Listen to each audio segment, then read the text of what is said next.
So I'm sitting here watching this episode on ADX Florence, which is supermax, right? And believe it or not, I was submitted for potential admission into ADX Supermax, which is absolutely like mind boggling to me right now because everybody that's in here, like we got 9/11 bombers, Boston Marathon bombers, like there's serious heavyweight motherfuckers here. And rightfully so, obviously, because they've done some really heinous shit. But what I think a lot of people don't really know, and is probably a very well kept secret, is you don't just get sent to ADX Supermax. There's actually a process that comes before that, and what it is it's called SMU, which is the special management unit, and this is a 24-hour lockdown program. You know, it's 23 and 1 or whatever, but even the 1 hour that you're allowed outside of your cell, you're locked in a like a 10 by 10 fucking cage with your cellie. And so you're not really ever out of anywhere for an hour. You're never outside of your cell, uncuffed and unguarded ever again. Not for as long as you are an inmate in SMU.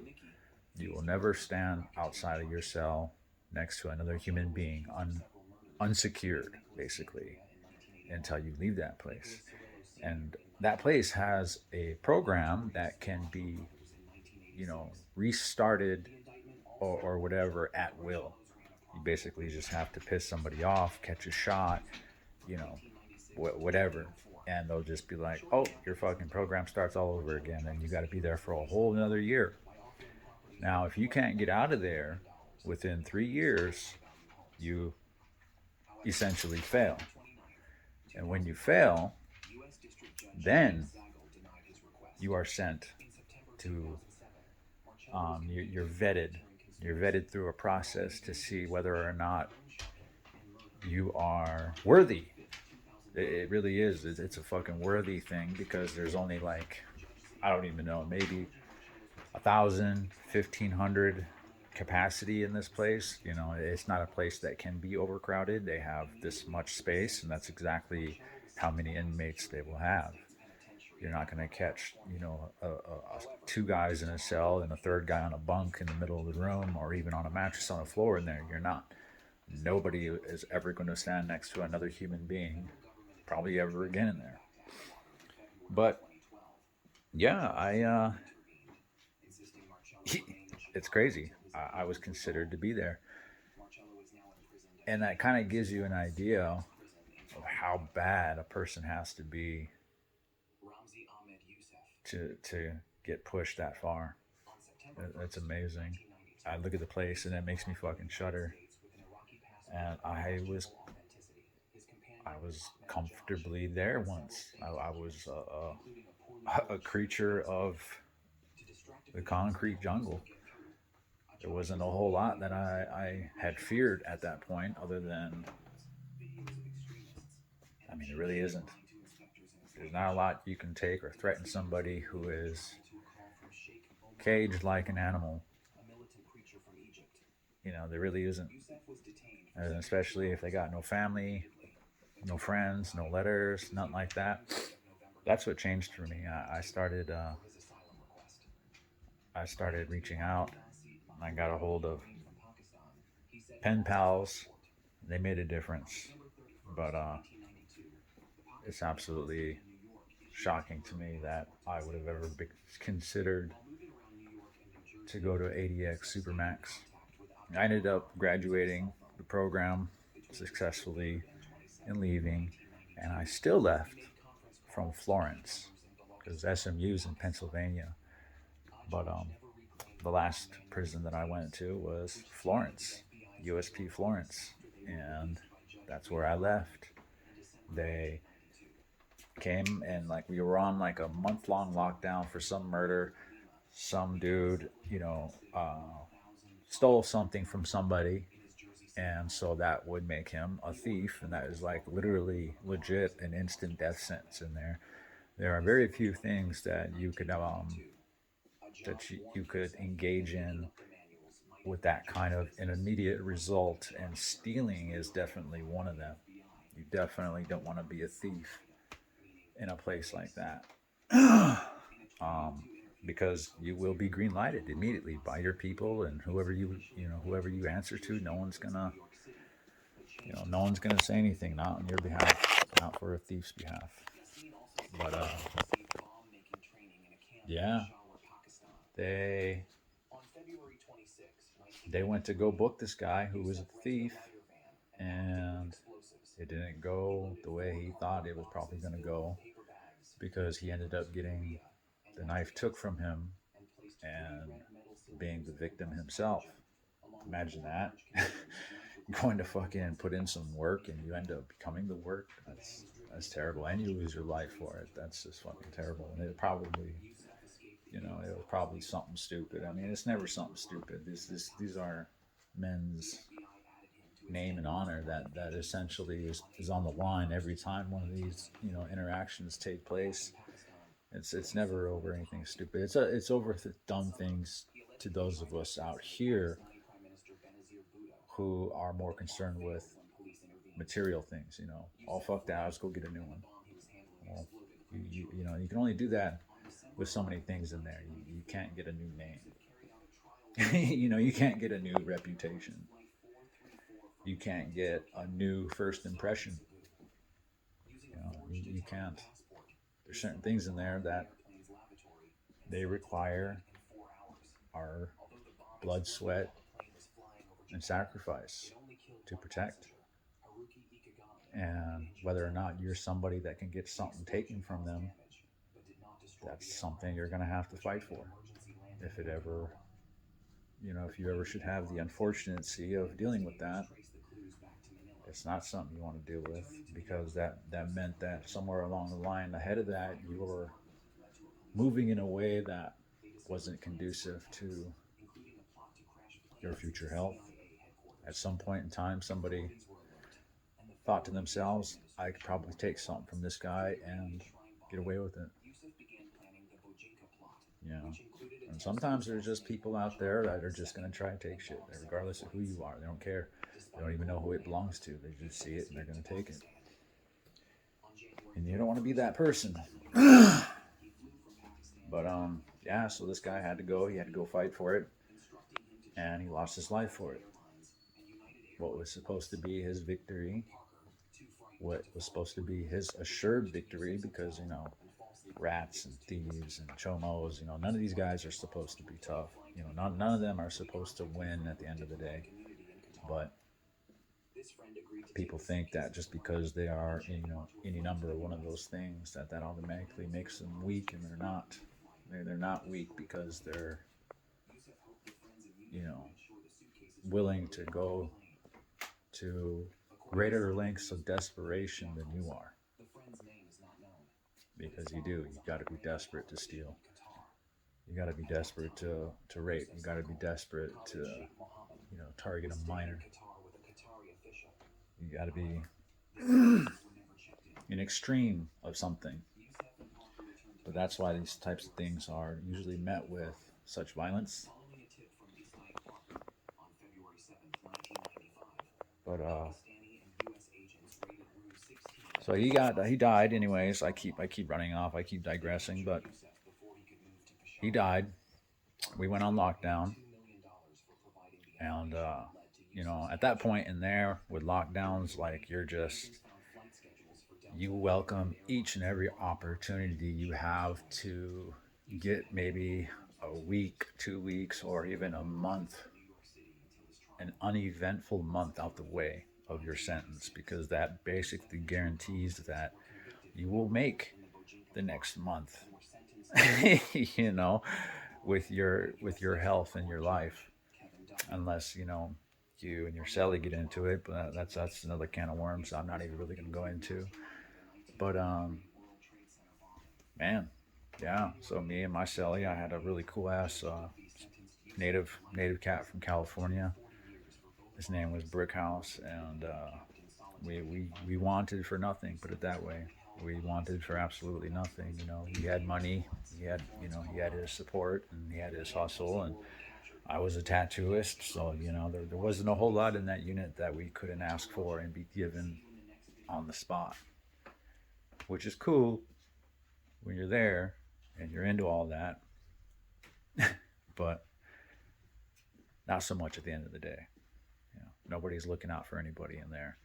Nobody's actually got anyone's best interest in there. Not for you. They'll give you whatever you ask for, because if you don't, you're going to get smashed, and they're still going to get their money, whether it be in blood or in stamps or macros or soups or whatever.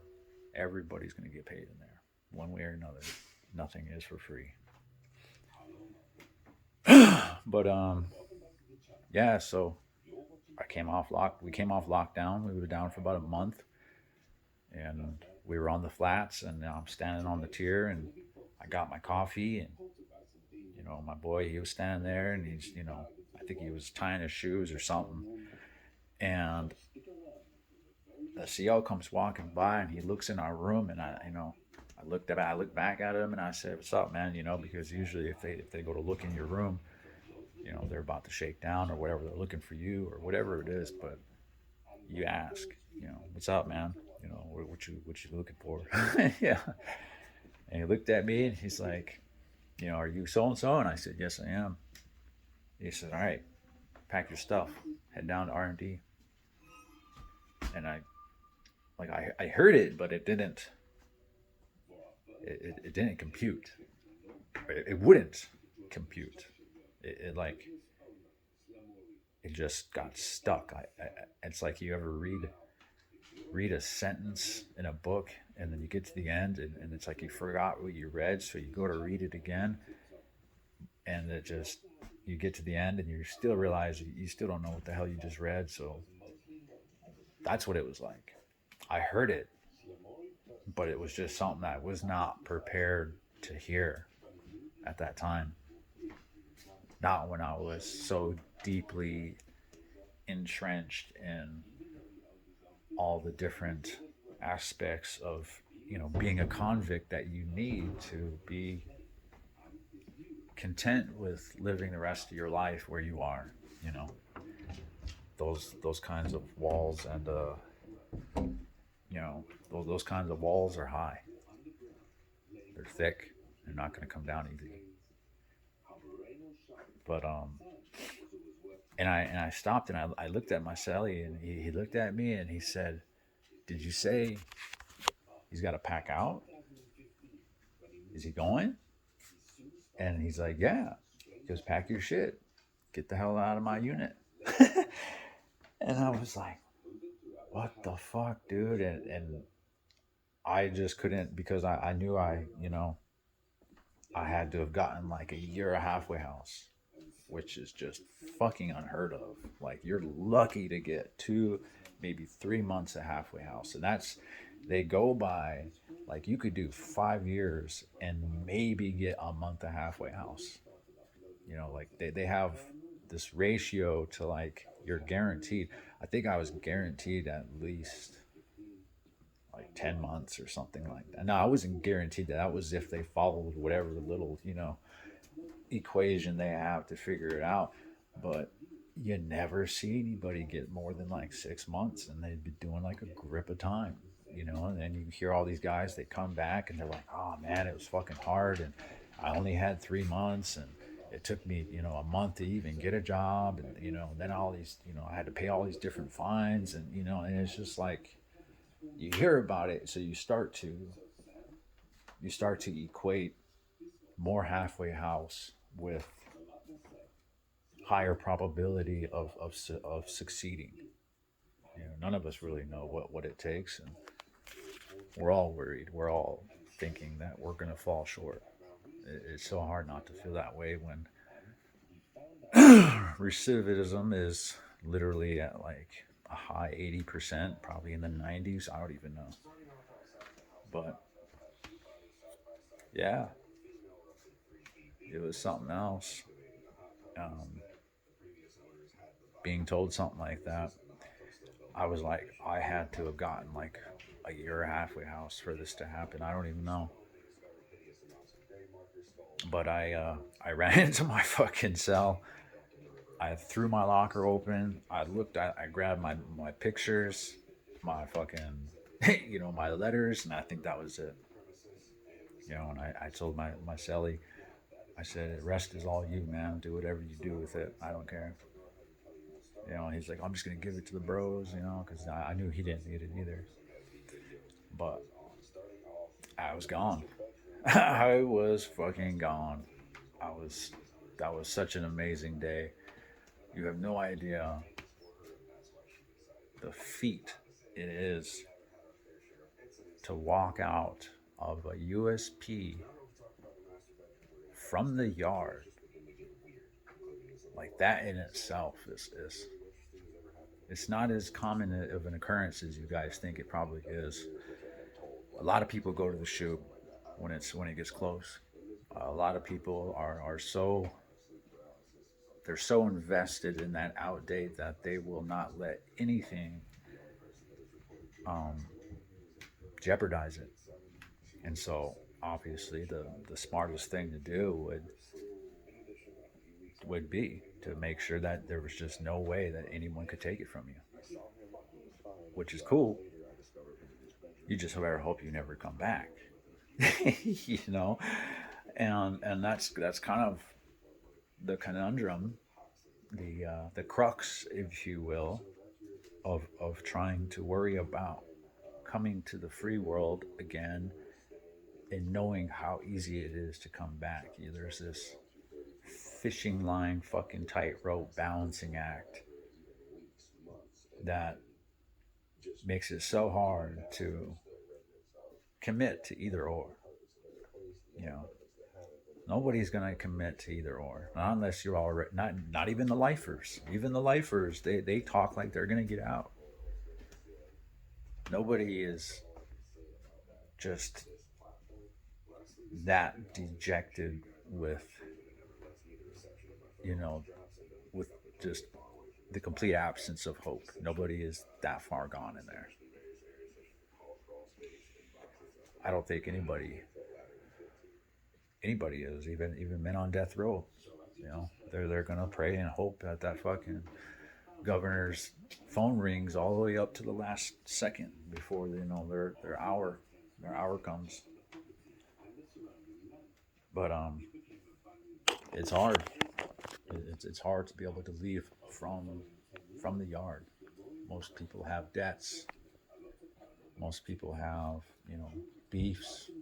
Most people are afraid that their their car is going to ask them to do something that would jeopardize their out date, and they will. They do. Mine knew that I was close, but we don't have the luxury. We didn't have the luxury of more capable men at the time, because of with the position that I had, it required somebody that had a lot of experience and knowledge, mainly knowledge. It wasn't in the physical capacity. I mean, yeah, you got to be young, you got to work out, you got to be able to handle yourself, but mainly every soldier in there can do that, but they can't have all those qualities and like the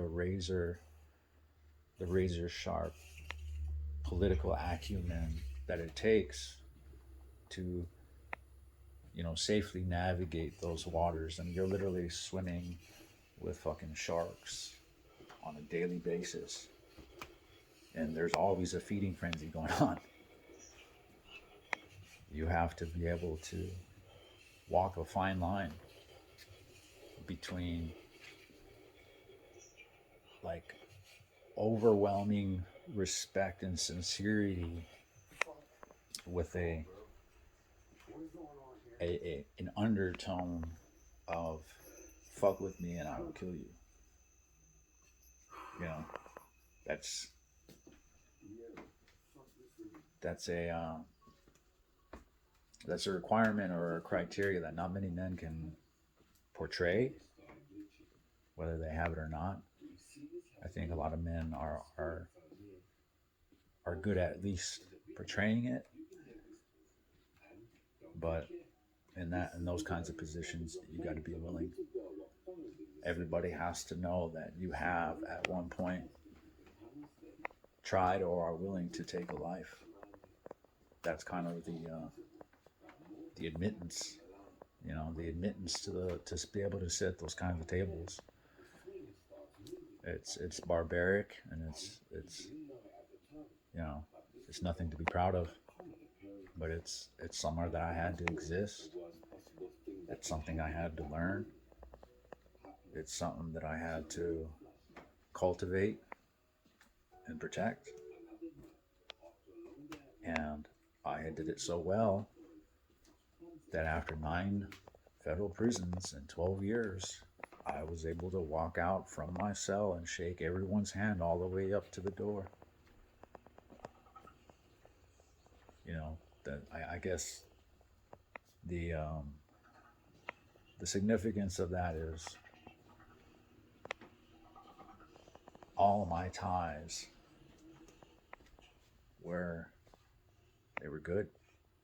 You know, I didn't have any beefs that were so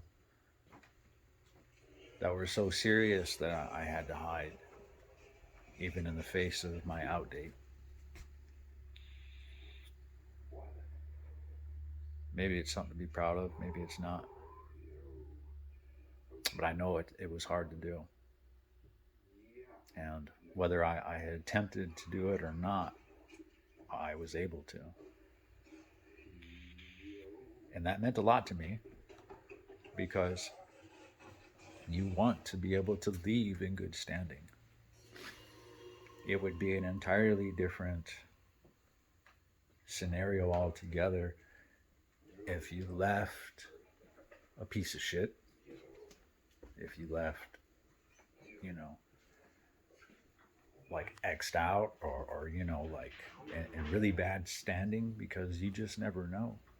You never know if they have the resources and the wherewithal to send somebody out after you. You never know. And that's a very real thing. It's a very real threat. It's a very real fear. But then you have to kind of be really honest with yourself and be like, well, who are you? Who are you? Like, who the fuck are you?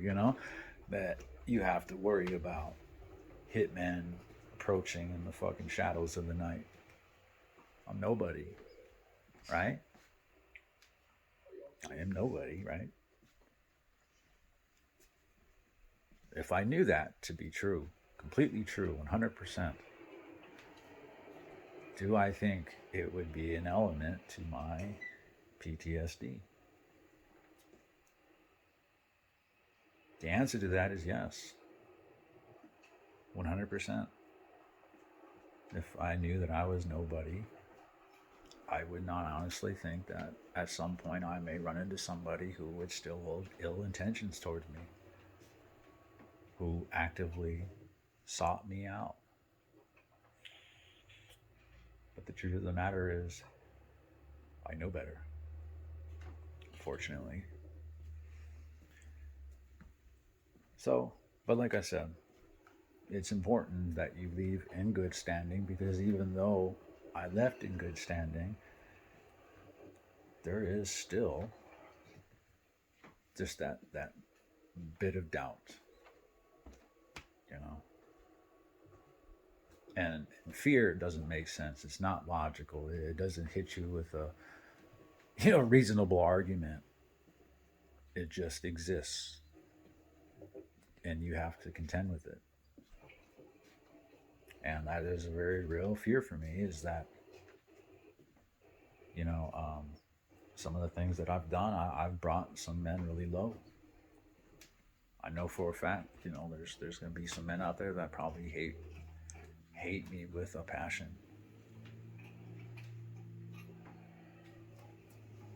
and they have a right to. because that place makes you do some fucked up shit to each other, whether you deserve it or not.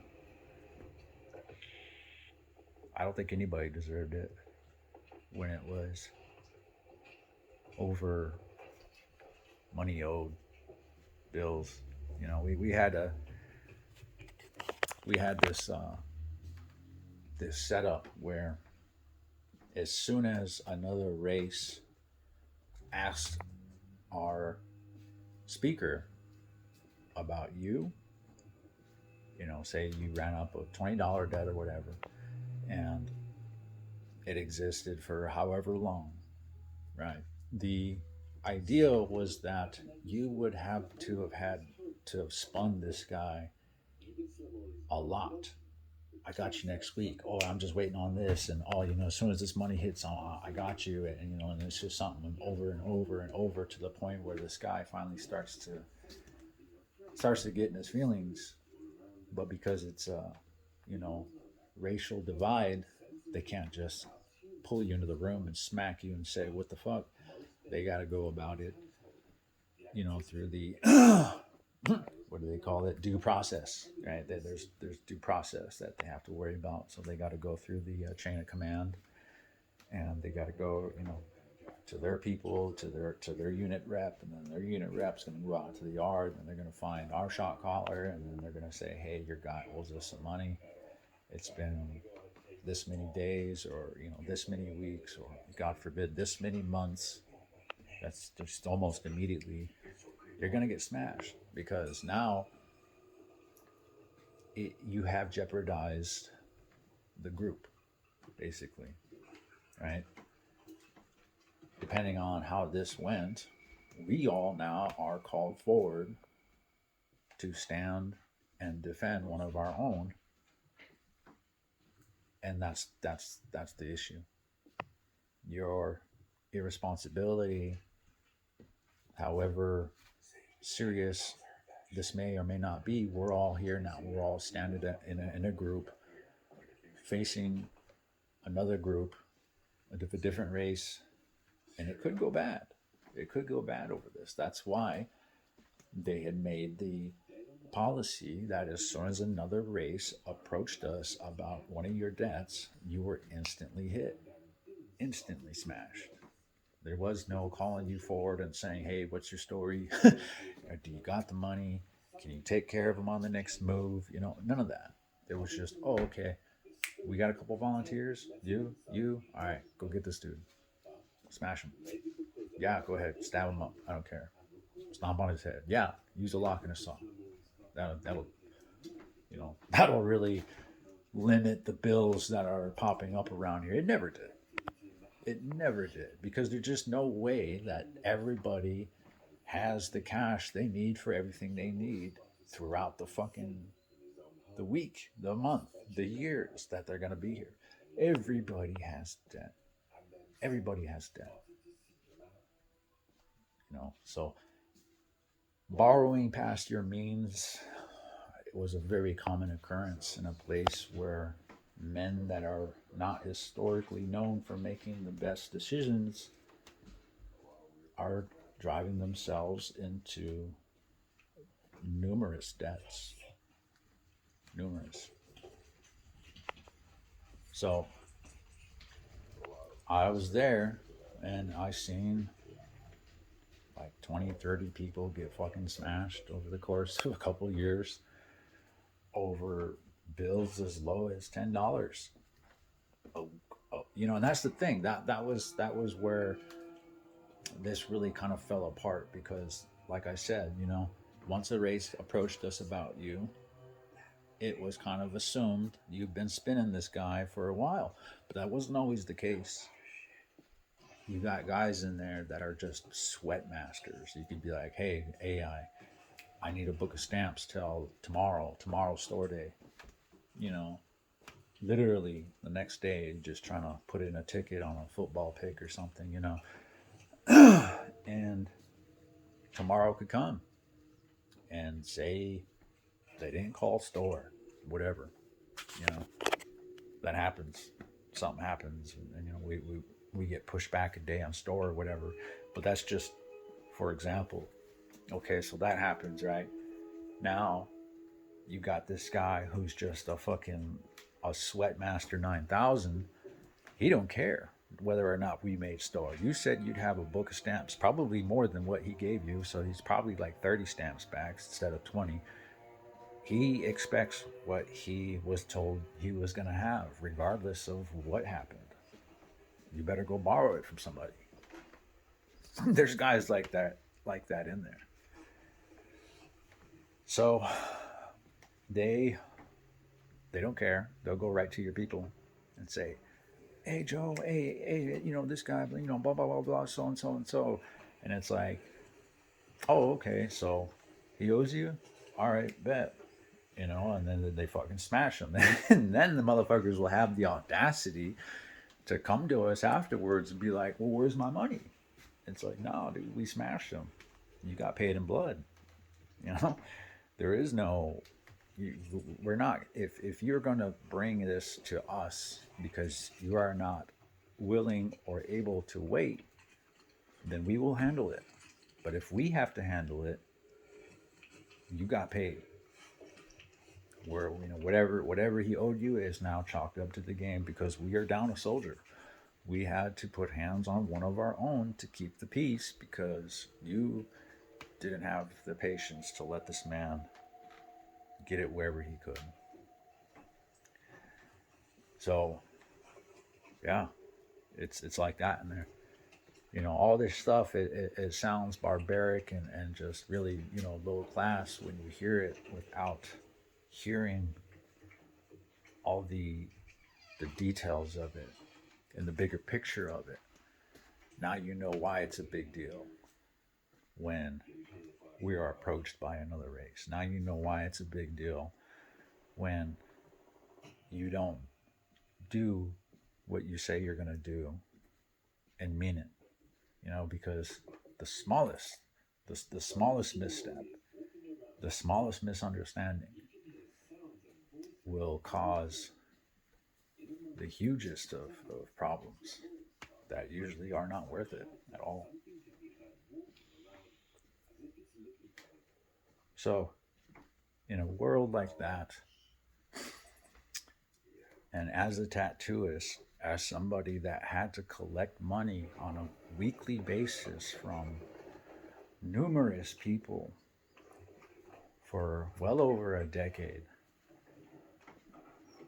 for me to be able to walk out the door without any problems, it was an achievement to me. It was something that I was very happy to be able to do. It mattered. It mattered enough. It does give me some peace, probably more than I lead on. I learned quite a bit about myself, especially watching the interview that I had on YouTube with Chad Marks. I'm still very much. I'm still very much. Part of me is always in prison, and a part of me will probably always be in prison.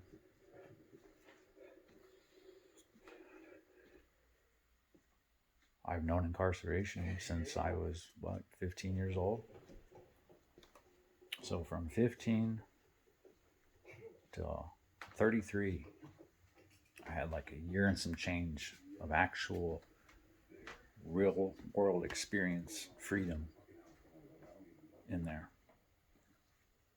So when I got out of federal prison, I was like basically 16 years old, and in all the ways that mattered. Basically about 16, 17 years old.